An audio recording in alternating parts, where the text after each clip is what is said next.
أهم 7 صفات لأنثى العذراء. هل تعرفون لماذا لا يستطيع أي شخص فهم أنثى العذراء بسهولة؟ اليوم سأكشف لكم أسرارها ال7 التي تميزها عن باقي النساء. خليكم معنا لتعرفوا أدق التفاصيل عن شخصيتها. أولاً، أنثى العذراء تحليلية ومنطقية، تفكر كثيراً قبل أن تتصرف وتحسب كل خطوة بدقة.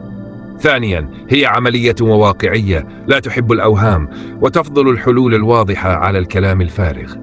ثالثاً، أنثى العذراء دقيقاً ومنظمة، التفاصيل الصغيرة تعني لها الكثير ولا تحب الفوضى في أي جانب من حياتها.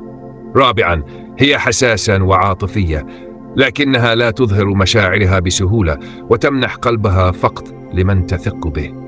خامساً، أنثى العذراء ذكية وفضولية، تحب التعلم وتبحث دائماً عن تطوير نفسها.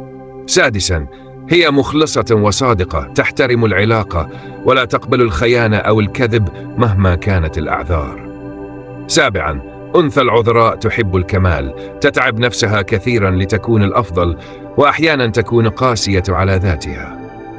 الخاتمة، تشجيع التفاعل.